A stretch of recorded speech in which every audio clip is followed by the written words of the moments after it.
everyone, so it's Hearth and welcome back to my channel. On today's video we are looking into my witchy week to have a look at the spells, rituals and other smaller parts of my magical practice that I maybe don't talk about quite so often.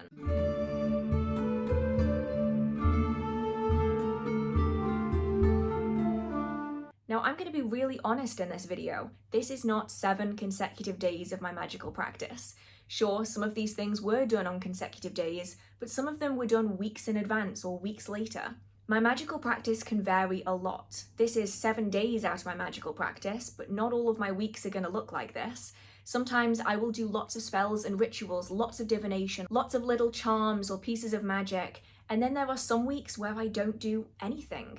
And that's because I just don't need to on any given week. Some weeks are more about spiritual maintenance and others are more about active magical practice. No two people are ever going to practice in the exact same way. Everyone's path is going to look slightly different, and so I hope that this gives you an insight into the kind of things that I do within my own witchy week. So with that being said, we have quite a lot to cover in this video, so let's get into it. Hello. So this is my filming room, but you are way further away than you usually are. You're usually kind of here. I can usually touch you. You are now like way too far away, and that's because you need to be able to see what I'm doing on the table. And if this looks or sounds different, it's because I'm using my phone instead of my camera. I think the quality is going to be better. It does mean though that I'm not using my microphone, so I might sound kind of echoey.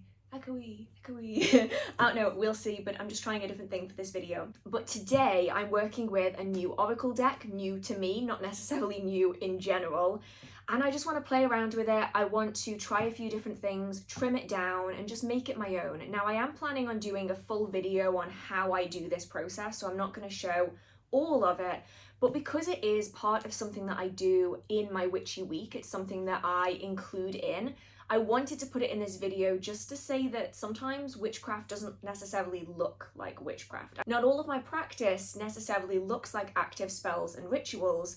A lot of it is setting up for future readings, future workings, general spiritual maintenance. And so I wanted to include this as well. So this deck is the Woodland Warden's deck. It is so beautiful. I've had my eye on this for ages, and so when I got it in to the online store, I had to keep one for myself. So it comes with a little guidebook and the illustrations are stunningly beautiful. Like, look at that, it's beautiful. So we have snail and huckleberry. What else have we got? Eel and iris. What else have we got in here? Hawk and thistle. That's a beautiful one. But my biggest pet peeve with cards is when they are a little too big to shuffle this way. Like, I can do that with this many cards. I couldn't do that with an entire deck of cards. And white borders. I don't know what it is. I just really don't like white borders. So I have been trimming these cards.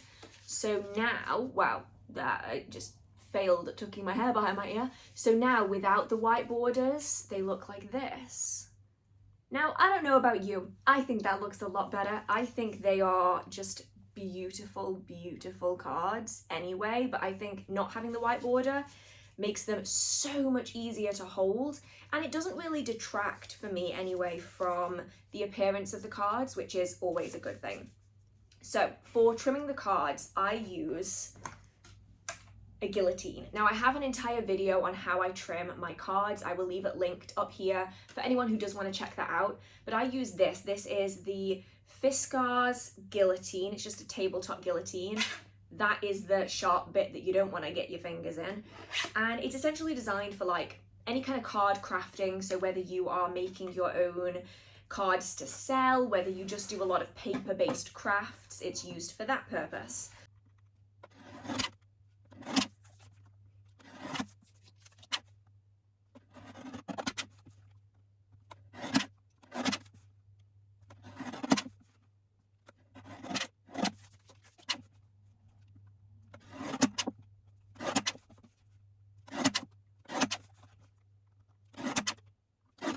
So when you're done cutting off the 4 edges, it's going to look like this. Now you'll notice that the edges are still very sharp and pointy, they don't look quite right. So we want to go from this to this. So this has got nice rounded edges, and I do that with what's known as a corner rounder. Again, it's another tool that's used in crafting and card making specifically, and it's a little device that allows you to put rounded corners onto anything card based. Now, anyone who has had a wedding and has made like their own invitations is likely going to be familiar with this. I know that so many people use them for like birthday invitations, wedding invitations, those kind of things. But yeah, they're pretty cheap online. You don't have to spend a fortune on it.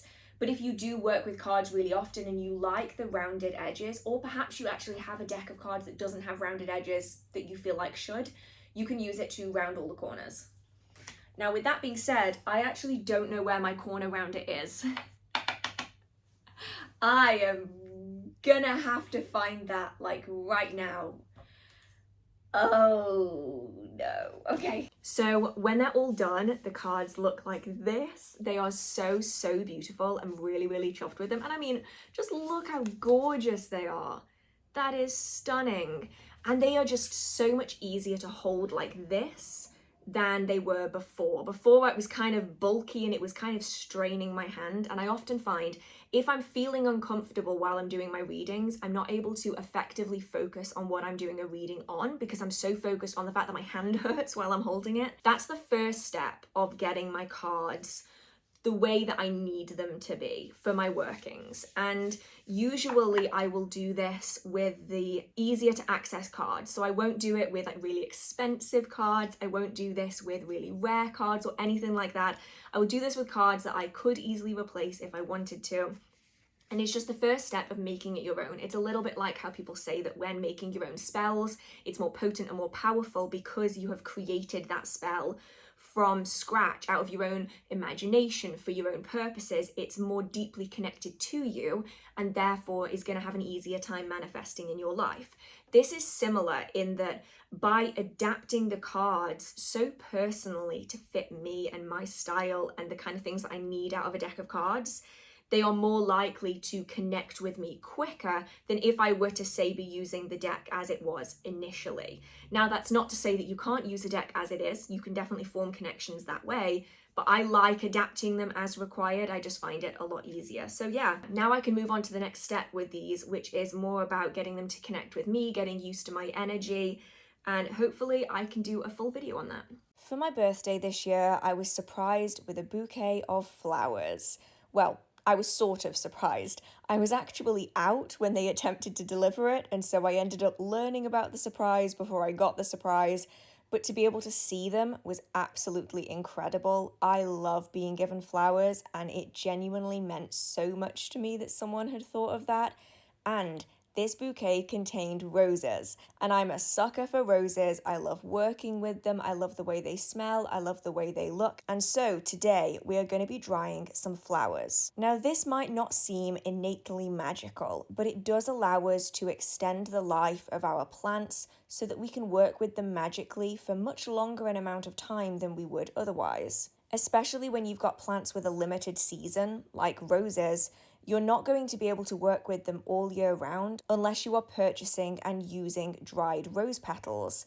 And if you have a rose plant and you want to connect with it, or like me, you've been given a bouquet of flowers and you would like to work with them at a later point magically, or just want to keep them as a sentimental keepsake, drying the petals is really important. I'm going to start by just taking out the roses. However, you are going to need to take the roses and start the drying process before they start rotting. Otherwise, you're just going to end up with semi-dry, semi-rotted flowers, and that's really not what we want. So we're going to be taking the petals off the flowers one by one. If these were a little bit fresher and I hadn't left them to go a little too far, I probably could have dried them as whole rose flowers. But for this, we're just going to be doing the petals. And then we're going to take them to my dehydrator so that we can properly get them dry. And those two roses produced this many rose petals, which is actually a lot.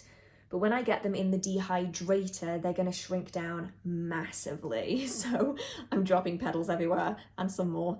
So this is going to look a lot less when they're actually dry. In the end, I might end up drying the rest of the flowers as well, but because most of them are pretty good still, I want to leave them for as long as possible. I will probably though take out these berries because they are starting to go now and they're going to speed up the rate that everything else starts deteriorating. So this is my dehydrator. It's a really simple machine. You can get them online fairly cheaply, and it is essentially a heater and a fan.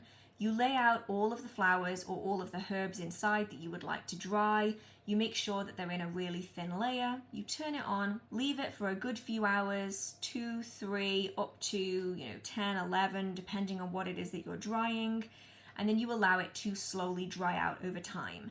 It's similar to how you would do it if you placed the plants into an oven, except it's going to be a lot slower, a lot more gentle, and you're far less likely to burn any of the plants that you're putting in, which just makes it a safer option all round. It's a little bit more manageable, and it's been specifically designed for purpose. It's really the ideal thing if you have a herb garden at home and you just want to dry a few things every so often, but they can be used for cooking as well. Many people will dehydrate apple slices, orange slices, basically anything that you want. Now I only had 2 roses, just 2 kind of average sized roses, and they've taken up this entire bottom tray is just petals. I've got half of this middle tray, and then I've got this entire tray as well. So they take up a lot more space than you think they're going to take. I will do a bit of a switcheroo though, because typically you're going to want the bigger petals on the bottom, simply because that's where the heat is going to be coming from. And then the smaller, more fragile things are going to want to be towards the top. Now I do have 2 extra of these, which I'm just going to stick on top, just to keep the height the same so that the circulation is always happening in the same way. Otherwise, if I were to only put 1 of these on, that air is not circulating, and so this one's going to get really, really hot. Whereas if I have them all on, then the air is still circulating as it normally would. So it typically comes up the middle and then it'll go down the sides, and it'll kind of convection heat the entire thing. So you want it to be quite low and slow. So the lid is going on. This is going to keep it all sealed in. Mine is very dusty. I should probably clean that. And then I'm going to push this further back when it's on. But the buttons at the front give us a temperature in Celsius. So it goes from 35 all the way up to 70. So it's very, very low heat. And this is the point of a dehydrator. You don't want to be cooking the items that you're putting in. You don't want to be broiling them. Instead, you want to make sure that you are doing it gradually, ever so slowly. So I typically have it on about 50. I might lower it to 45 because they are white petals and sometimes you can get some discoloration. Maybe even 40 simply to avoid that discoloration. And then you just click on. And I'm sure you can hear that. It's kind of a low rumble. It's a very quiet fan essentially, and that will just gently be running. You want to make sure it's got enough circulation to let the air get past, but I'm going to leave that running at 40 degrees for 4-5 hours maybe. I might turn it up if I need to. Make sure I keep an eye on it so that the petals aren't browning, but just down here, I'm not sure if you can see it, but they're like rippling as the air is going past them.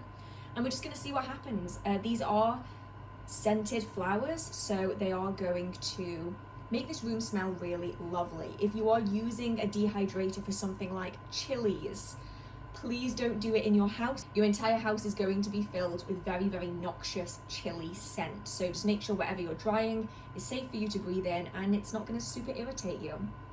So we will check back when this is done, and hopefully I will have some beautifully dried rose petals to add to my collection, so I have a really nice memory of getting that bouquet of flowers, because that was just really, it was just amazing. Honestly, it was just so thoughtful. I loved it, so I want to save a little piece of it forever. And then this is what we get left with. These are my rose petals now. They're not brittle, like they're still flexible, but they are dry now, so they're not going to rot. I can just keep them in a container. This one is too small, but I'll find something. I get to use them as keepsakes, or I can use them in spell work and ritual, which is super useful. They are not super fragile, so they're not brittle because I haven't left them in so long that they're like bone dry. Instead, they're flexible still, which makes them really easy to work with, but they won't rot, which is perfect. It's perhaps not the witchiest thing that I do, but especially during the summer, I try to spend as much time as possible outside. Whether that is walking, whether that's sitting in a park and reading, whatever it is, I always try to be outside.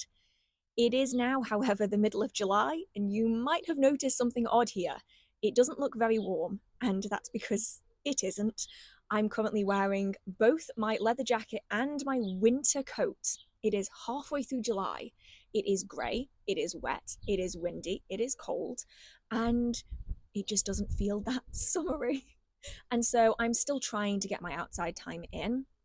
And that's usually just little things. It's going for a walk once a day. It's connecting with the trees and the plants and with the nature that's around me. It's about recognizing the different species that I'm seeing, perhaps, because even if the weather isn't cooperating, the plants are still running as though it is the normal temperature for the time. So, right now, for instance, the elderberries are starting to ripen ever so slowly. And we're starting to notice shifts and changes about our environment that are things that we can really draw on in our magical practice. But for anyone who's been following along with my gardening vlogs, you'll know that I've been really trying to make this outside space somewhere magical, somewhere that I can spend a lot of my time, where I can work because I still have connection to Wi-Fi. It's just a lot easier to have an outside space that is yours instead of trying to work in a local park or in a coffee shop. And so this week I'm trying to spend time outside even when I don't necessarily want to. The only bonus is that while it's raining like this, I don't have to worry so much about watering any of my plants, which is definitely a bonus. The people in my life, though, have been really taking an interest in my garden with me. I really enjoy the fact that everyone is slowly but surely getting included in my garden space. My mum and my dad have been spending a lot of time helping me with the garden, and also it's just a nice place to sit. And for my birthday this year, I was actually given a wooden pentagram that I can put in the arbor, which is so nice. It's really beautiful. If I can, I'll figure out where he got it from. Actually, I should probably just ask. That might be easier. If you are interested in something similar, you might be able to support the same creator. Now, my plan is that I'm actually going to have it up here. Now, you can see there's a gap right there, but above that gap, there's actually like a little metal and wood strip. And my thought is, if I can screw a hook into that, then I can have it hanging down here, and I think that would be really lovely. Now, I will preface this by saying that I don't think this is actually outdoor safe. And so the plan is that when I come out to spend time in the arbor and in the garden, I'll bring it out with me. And when I'm not in the arbor, I will take it in with me to make sure that it's not getting overly damaged by the elements. But it helps, especially on nice, sunny, warm summer days. I say this knowing that we're probably not going to have any more.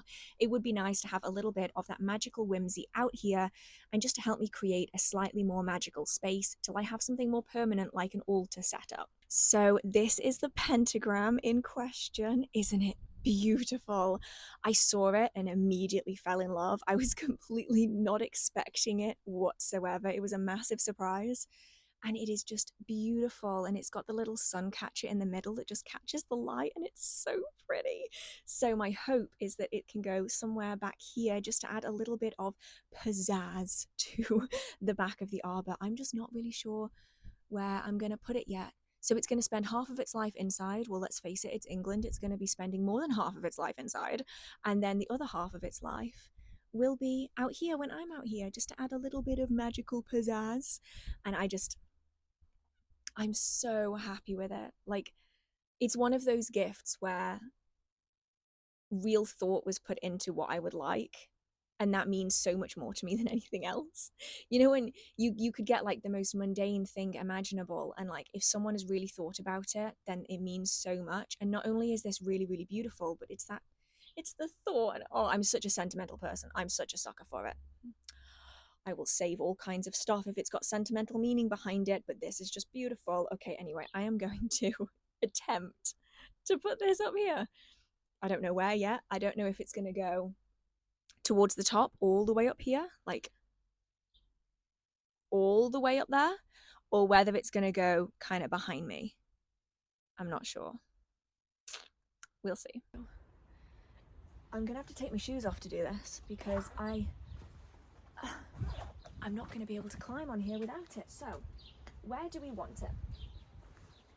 Should it be here, inside, maybe safer from the elements, or should it be, I'm going to have to climb on here,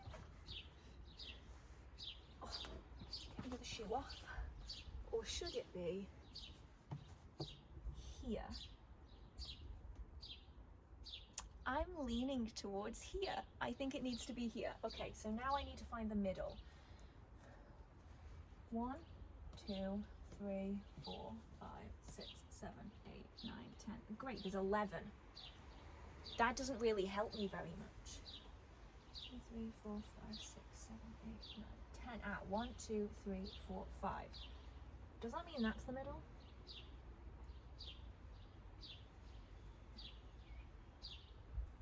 The middle is kind of in there. Nice. The rain is also coming down a lot heavier now. So I have one of these. It's like a little, just like a standard screw hook thing. And I need to figure out to put it on the top. So it's like that. I'm thinking there. Let's go with there. I need to pull the shoe off.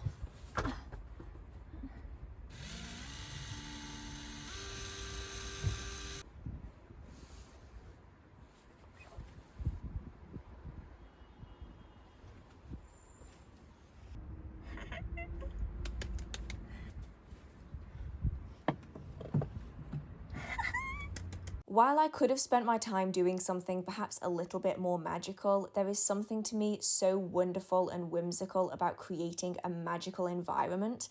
And I think it does play a part in the success of our magic. I don't think it's a requirement for your space to be magical, but much like how during spells and rituals you might want to have items that represent the things that you want to manifest, or you might want to be using tools and ritual paraphernalia that maybe you wouldn't otherwise. I think it has an ability to take a space and separate it from the mundane and transform it into the magical. And that can be a really powerful thing, even if it is something as trivial as just hanging a little pentagram in an arbor. I just was so happy with this. While I've been working on making my outside space magical, I've also been trying to do the inner work that I need to maintain my internal magical space. And this includes making sure that my sleep is good and trying my best to improve my meditation.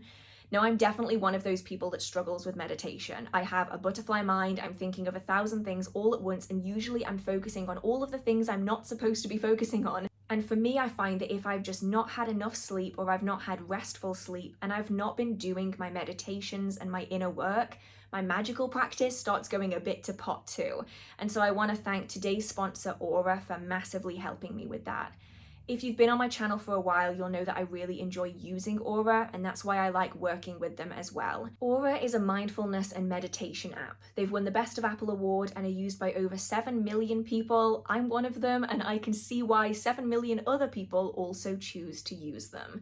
They're essentially a one-stop shop, a customizable platform that allows you to develop your meditation, your mindfulness, your breath work, your mind calming, all of these techniques that are so useful within witchcraft.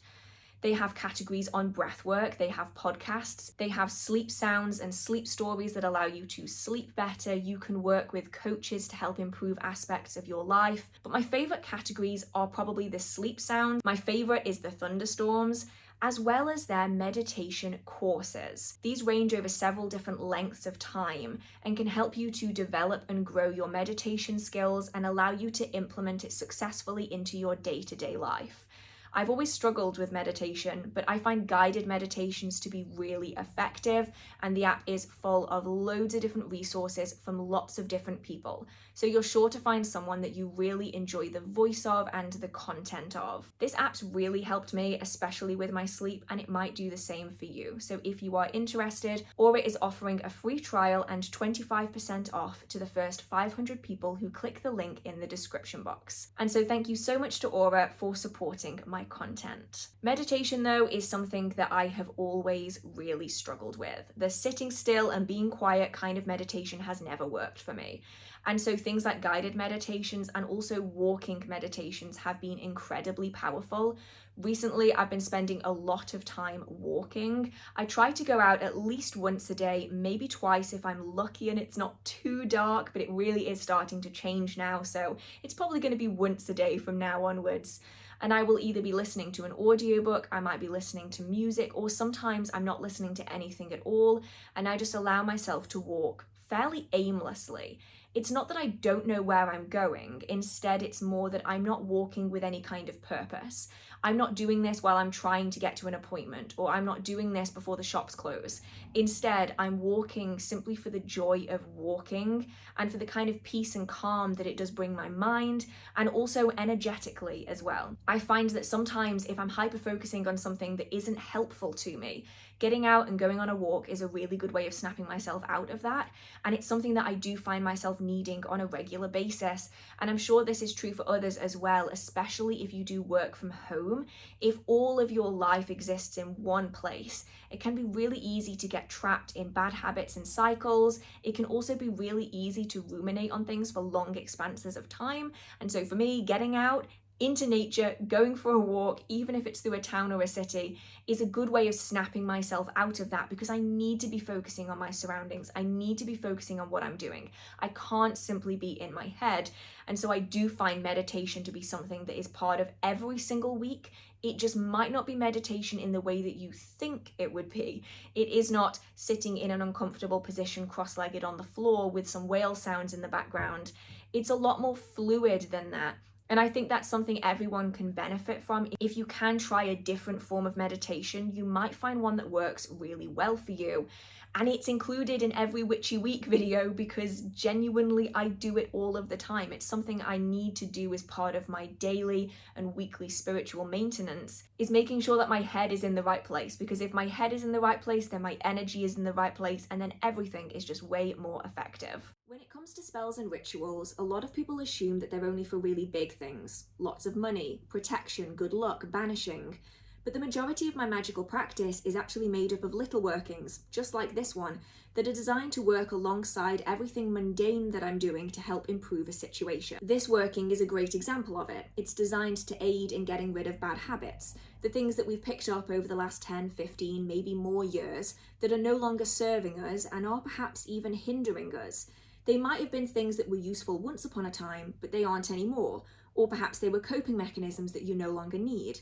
It's a working that I use alongside other things. I'm not expecting a spell like this to get rid of all of my bad habits. Instead, I'm using it as an energetic boost, a focal point as I'm doing the work behind the scenes. That work might be something as simple as just acknowledging that that bad habit exists, recognizing when you're doing it, and then making the changes. It could also be going and talking to professionals to get their help in working through your bad habits, whilst also working magically as well. Now, I'm not going to be going into the details of what bad habits I'm trying to remove or the exact things that I'm using, for example, the cards.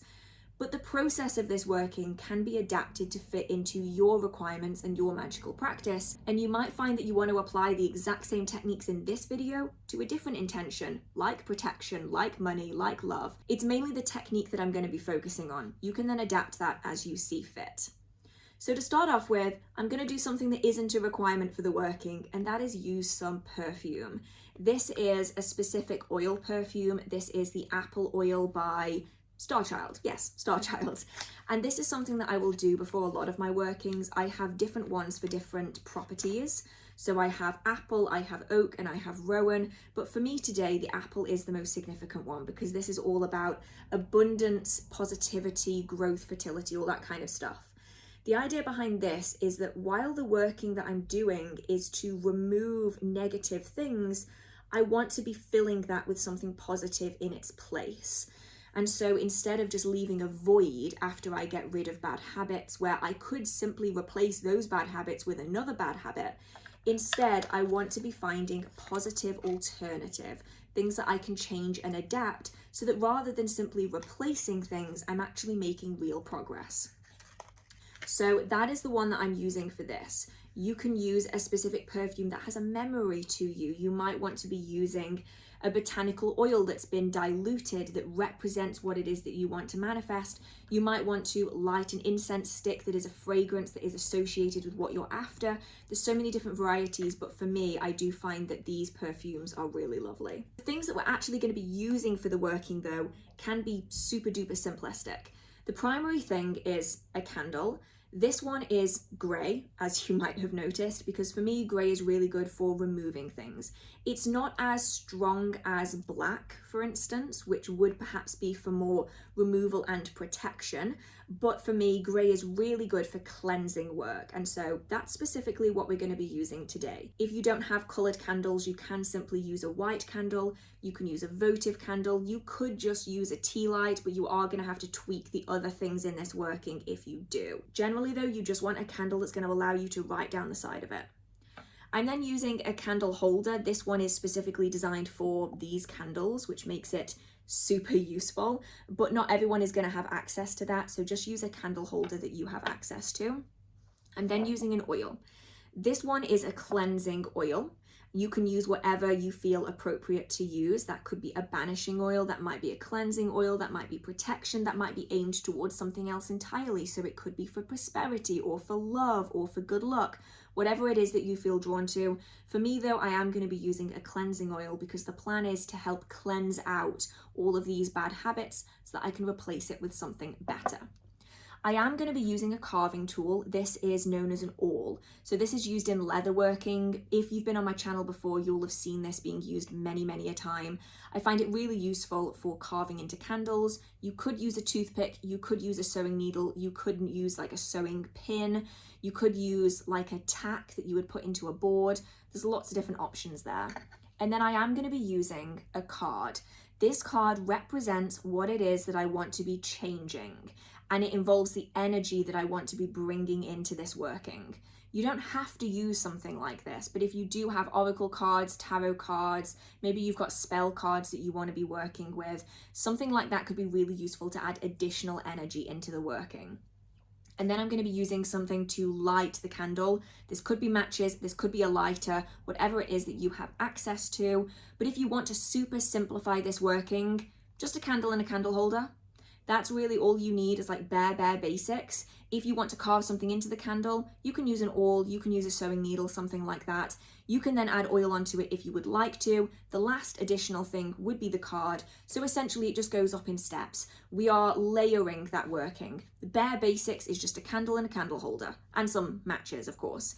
Everything on top of that is a layer that you're adding onto it. It's an addition, not a requirement. It can help improve the energy of that working, but it isn't necessarily going to stop that working from manifesting if you are putting the energy into it. So the first thing I'm going to be doing is cleansing this candle. I'm not going to cleanse it with any kind of items or anything. I'm literally just going to figure out how much energy is in it and then pull that energy out manually. Okay. Once that's done, I'm then going to write my phrase along the length of this candle. Now I'm going to be doing it from the bottom to the top, because for me that is all about removing things. I'm pulling it up and out of that candle. If I wanted to attract something in, I would write it from the top down to draw it in as that candle is burning. Instead, we're removing it by writing it up this way. So we're burning it away. And so this phrase can't be something too long because it has to fit along the length of that candle. So it needs to be something short, sweet, to the point, a little bit like how you would if you were creating a sigil. You wouldn't want a super long phrase. You want something that's rather condensed down. If you are using something like a card, you can use this for extra association. So if you feel like the card will add more context, you can have a shorter phrase on here. Otherwise, you can always write all the way around the candle if you wanted to. But I would do it, if you're going to do that, starting at the bottom and spiraling up that candle, so that as you're getting to the end of your paragraph, for instance, that you've written, which is going to take you a long time and it's going to be kind of tricky to do, you have written it all the way up the length of that candle. Or you can just do a short phrase along the length, along here. So we want to send it so it's going out the end of that candle, rather than being brought in from the start. So now that I've done the writing, this is going to be dressed with oil. So I'm going to shake this up, charge it with my intention, and then I'm going to dress the candle from the bottom to the top.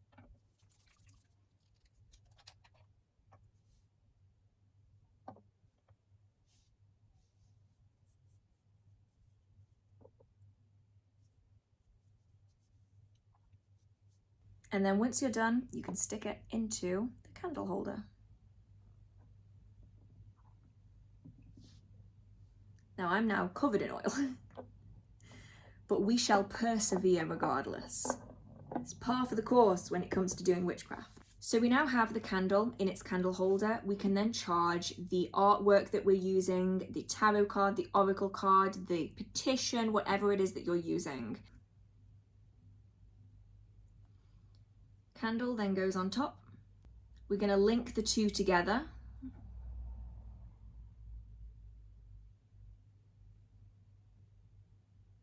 And I am just going to add a few pieces of hair around here just so that this working is going to manifest even if I'm not right next to it all of the time. And then we're going to be thinking of our intention as we're lighting it. And we can adapt this to so many different things, different outcomes, different things we want to manifest. It is really, really flexible.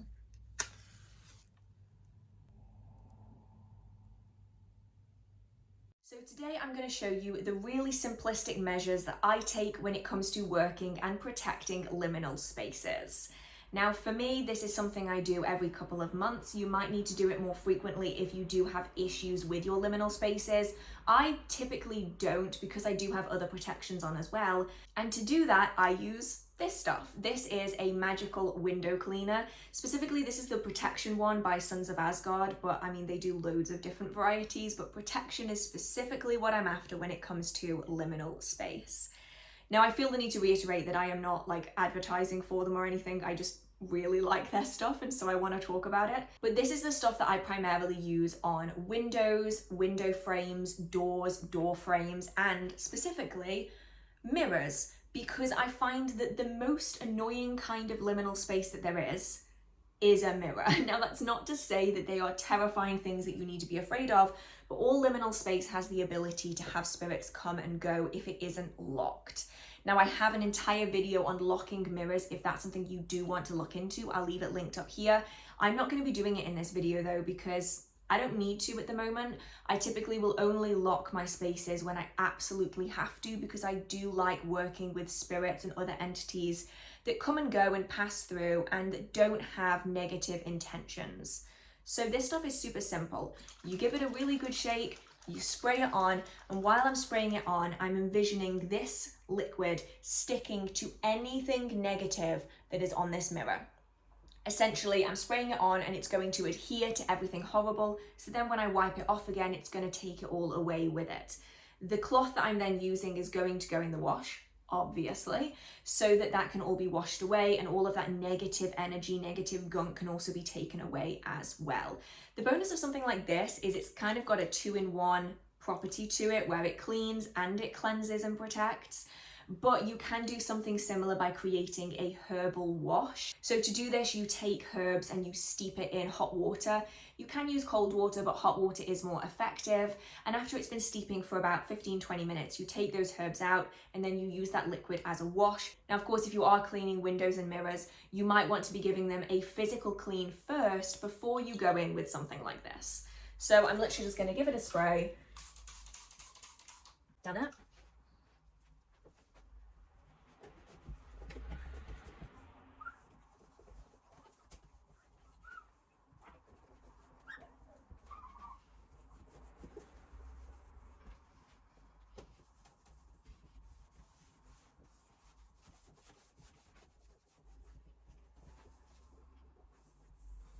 And if you wanted to, now would then be the perfect time to be locking that mirror. So you might want to be using the oil technique where you just put a little dab of oil on it. That's typically what I will do, or I will draw a symbol in protection oil on it.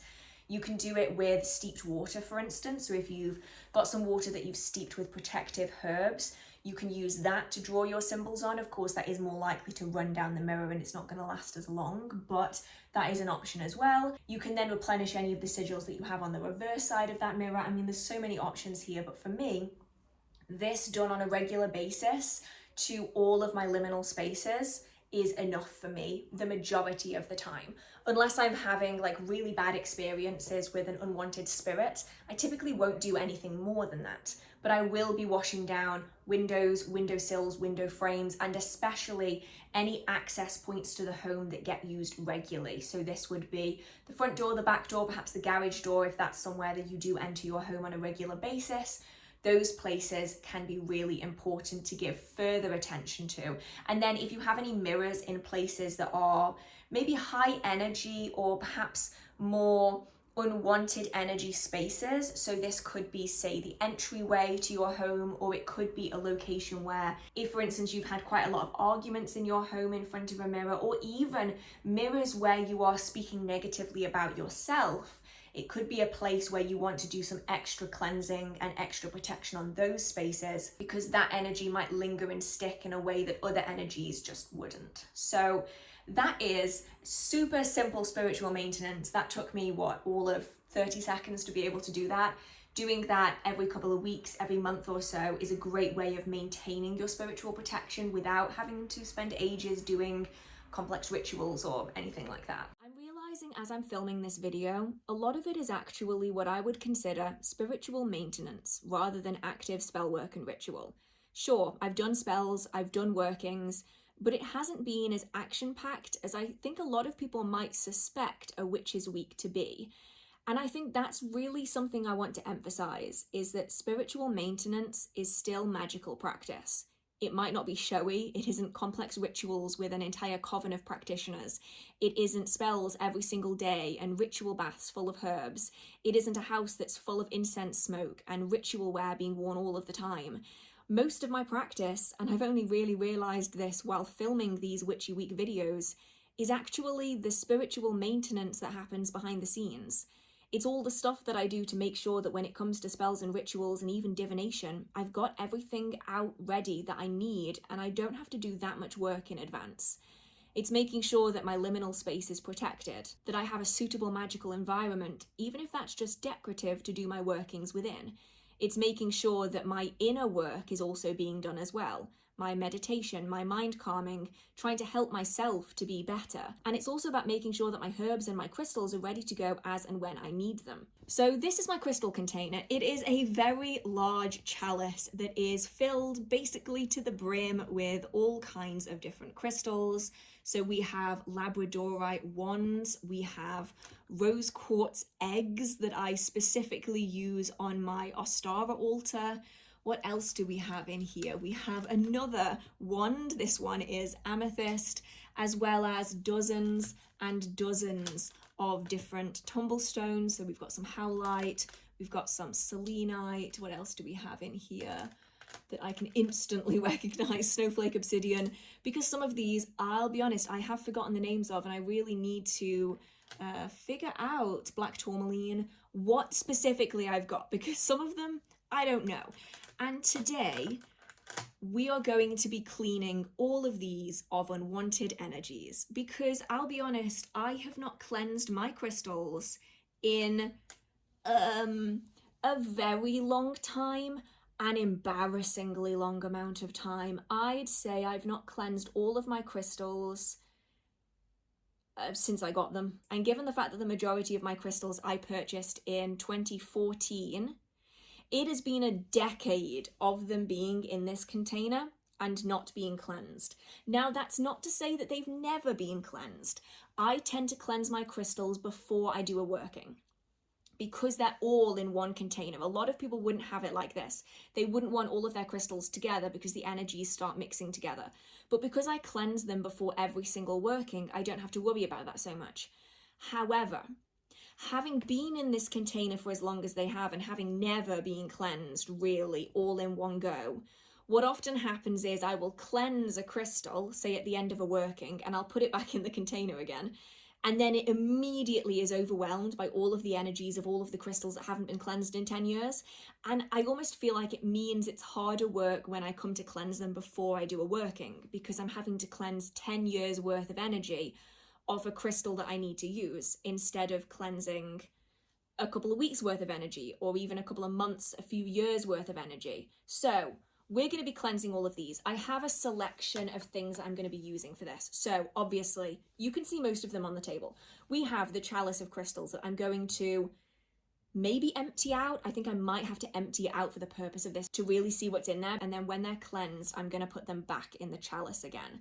I have a cauldron. This cauldron is one that I specifically use for removing things. So that might be workings to remove situations, that might be workings to remove energies, that might be workings to remove unwanted spirit attachments. This is my removal cauldron. I have several in my collection. You do not need several in your collection.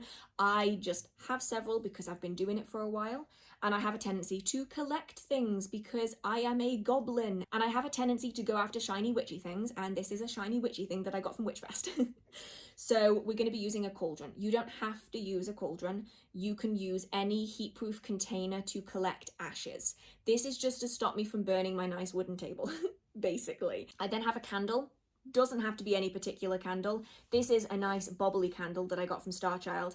That's just going to be used to light my rosemary. Now this is rosemary that I have dried from my parents' back garden because they have an absolutely ginormous rosemary plant. I actually don't think I've ever seen a rosemary plant bigger than the one that my parents have in their back garden, and consistently my dad is like, please take some more rosemary, it's going crazy. And I'm like, okay, I'll take some more rosemary. So I have a lot of rosemary, and I do mean a lot. Like, I have this entire thing is just rosemary. So I cleanse primarily with rosemary because it is a plant that grows very abundantly in my parents' back garden. I also have one in my back garden as well now, which is going to be really, really useful for me. And I find it to be really good energy. So it's a very powerful energy. It's a very good cleanser in my experience. It's a good protector and defensive plant, but it's also good at bringing in that abundance. So it kind of replaces the bad. It's very transformational. Replaces the bad, brings in the good. And then we have my matches that I bought in bulk because I use a lot of ship matches. You can use lighters for this. People have said, like, you can't use lighters in witchcraft. You can if you want to. Many of you will know that I was given a lighter for my birthday a couple years ago, and the only reason that I don't use that lighter more often is because it constantly runs out of lighter fluid because I use it so much. So I find matches just more useful for that rather than for anything specific or kind of negative. So we're going to empty this out and we're going to see what we've got. And I might need to lower you a little bit so that you can actually see what I'm doing. And I actually think I'm going to sit here, which is like on the arm of the sofa, because it is so uncomfortable sitting on the sofa that this is actually more comfortable. So let's have a look at what we've got in here. So we've got a lot of wands I have for different things. So I have amethyst, I have labradorite, I have the egg, which I only ever use on very, very specific altars. I have quite a number of pendulums. I'm not sure if all of these are going to be cleansed. I don't feel like that one needs cleansing. I know that this is my go-to pendulum, this one and also this gold one. But I don't think these ones, just having like a feel of them, I don't feel like any of these need a cleanse. So this is generally how I will judge whether or not something needs cleansing. I'll have like a feel of it energetically and see like this arm feels like I'm carrying like a really heavy weight. It's like being pulled down. While that might be a bad sign for some people, for me that means something is highly energetic. And because it doesn't feel bad, it just feels like my energy in these. I'm okay with all of these. So these are not going to be cleansed. So I'm going to set these down here behind, because there's not really much point in cleansing things that don't need actively cleansing. And a lot of these I purchased a long time ago. Like I purchased this before there was really a great deal of understanding around the ethics of crystals and the dangers of kind of purchasing them from people that you don't know kind of where they're sourcing them from. And once I did realize all of that, I really slowed my crystal purchasing down to almost nothing. I think the only purchases that I've made recently were these ones that I got from my friend. But other than that, I don't really buy crystals so much anymore. And that's not to shame people who do. I think it's just important that we are aware now of where things are coming from and the potential risk that that poses for the people who are mining them. You can see the stones though that I use the most. So I use a lot of protection stones. So I have a lot of obsidian, black tourmaline, snowflake obsidian, another snowflake obsidian, and another, and a piece of onyx, I think. What else have we got? Obsidian, bloodstone, more obsidian. Yeah, more obsidian, more obsidian. A beautiful obsidian crescent moon. This is what I end up with. I end up like, I find something that I really like. Oh, that's strong. That's beautiful. I need to use you more. Beautiful piece of hematite. That's so strong. Oh no, I can imagine what this is going to be. This is like, you know, when you're a kid and or not even when you're a kid, if you're an adult and you're going back to like your childhood bedroom or something and you're cleaning your room and you find all of the random things that you forgot that you had. And you end up like wearing every piece of clothing that you forgot existed. And that's what this is going to turn into. It's going to become me just like finding all of these things and just wanting to play with all of them. This might actually become like its own separate, much longer video, maybe even on Patreon, for anyone who wants the full length of me going through everything.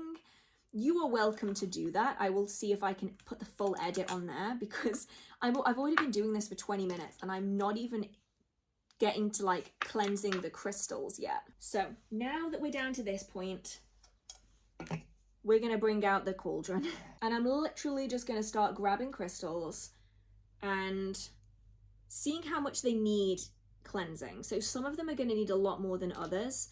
Like some of them feel fine. That one feels a little bit on the heavy side. Not in a good way this time. That's okay. Like some of them, like that needs a bit of a cleanse, that peacock ore there. Some of them are just gonna need a little bit more. And that's okay, you know? Some crystals just hold on to energy more than others.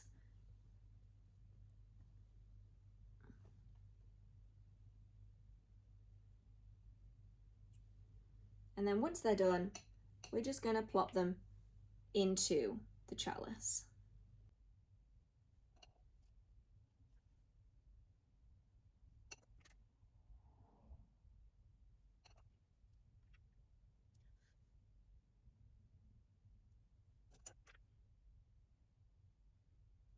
When you're doing any kind of cleansing like this, I would always suggest having a fireproof, heatproof container underneath, because some herbs are more likely to break off and shed, and especially rosemary is very, very bad for this because all of the little leaves can come off so easily, especially when it's been dried for a while. I mean, I think I dried this rosemary maybe 2 years ago. I had a lot of it. And so it's quite brittle. And so any movement tends to knock little leaves off. And what you really don't want is to have little burning, smoldering leaves falling all over your floor. That would be really bad.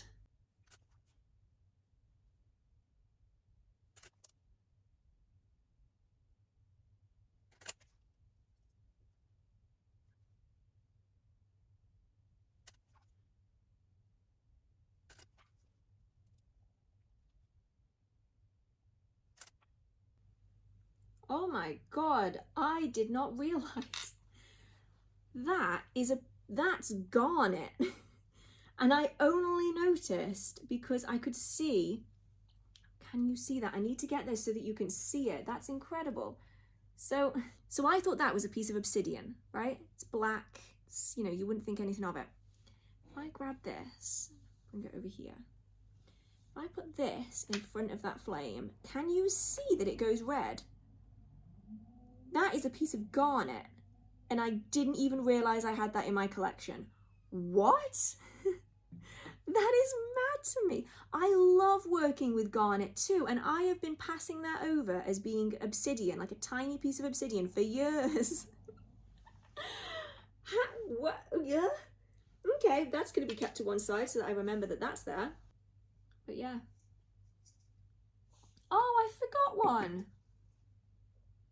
Okay, well, we'll do this one manually. If you're curious as to how to do it manually, this is the way I always do it. So it's the same with energy sensing. When we're energy sensing, we're pushing our energy out, we're touching the energy of what it is that we want to sense, and then we pull our energy back again. We're not holding on and grabbing onto that energy, but we're just touching it, we're tasting it, and then bringing that energy back in again. And by doing that, we're able to get a sense of all the energies that are around us. If we need to get rid of the energy that's out of this, and we don't want it anymore, you push your energy out, you grab onto the energy that's in it, and then you pull it out. So like I push the energy down into my hand, I grab onto the energy that's around this crystal, I pull it out, and then I slough it off. You like get rid of it. And the visual motion isn't necessary. You can do it just energetically, but I do find the visual to be really effective. Like get rid of it. And you're essentially pulling it out as though, just imagine you're pulling like a string out. Like this is like chewing gum, and you're pulling it out, trying to get it off. You're like pulling it away, and you can use whatever visual works, but I like, it's like a tangle. I see negative energy as like black sludge, like venom. So for me, like pulling it out with this visual is really useful for getting my visualization to line up. And if you can't visualize, then this is a great way of doing it. Like do the action of what it is that you are wanting to mentally see. So if you are like pulling out light, it might be like this. It's very light and floaty. But if you're pulling out gunk, it's going to be like hard. And yes, it's not a necessary motion, but it is useful for people who can't visualize. So you want to be pulling the energy out, getting rid of it, pulling it out, getting rid of it, until you feel like that item is lighter. Like now I've hit this, like it's different energy now. It feels heavy, but like in a positive way. And now I don't need to cleanse that anymore, so that can just go back in there.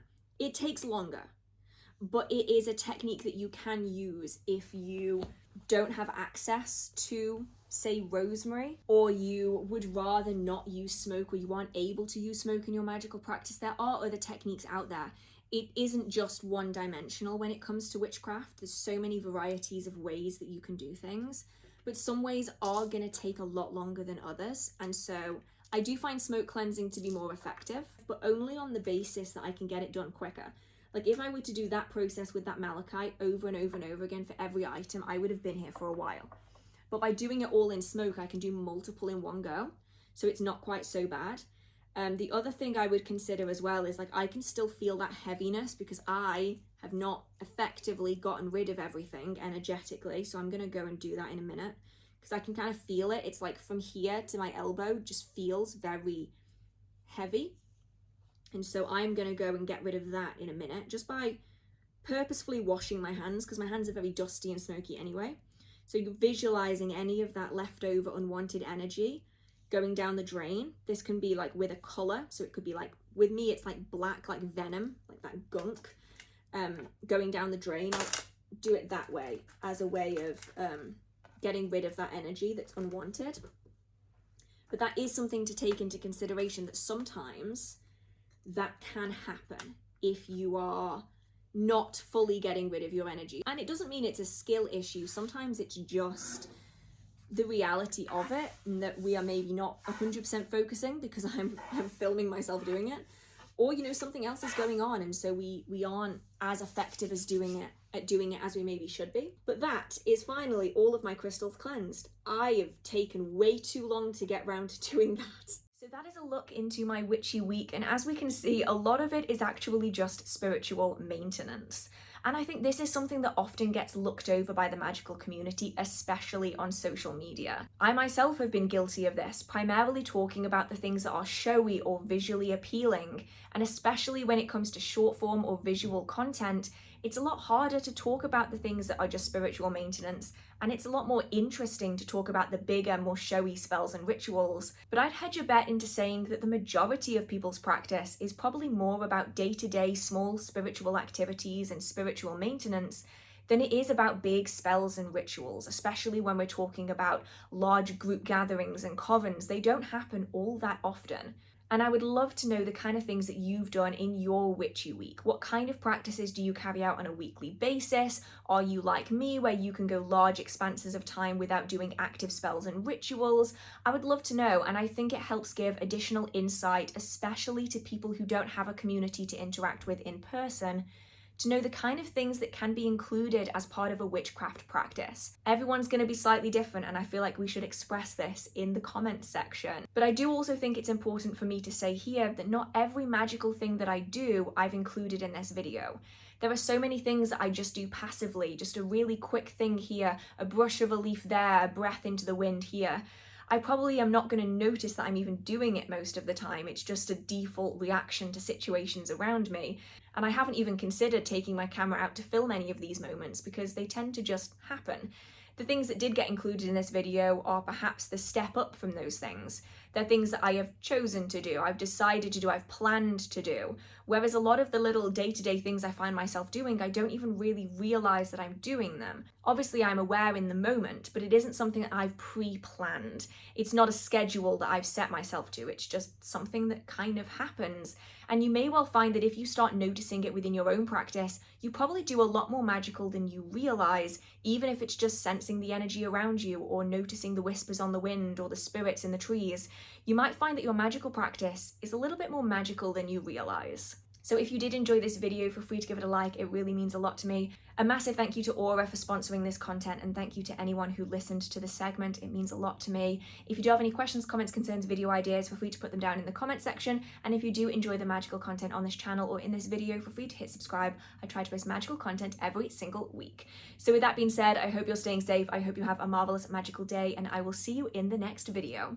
Bye!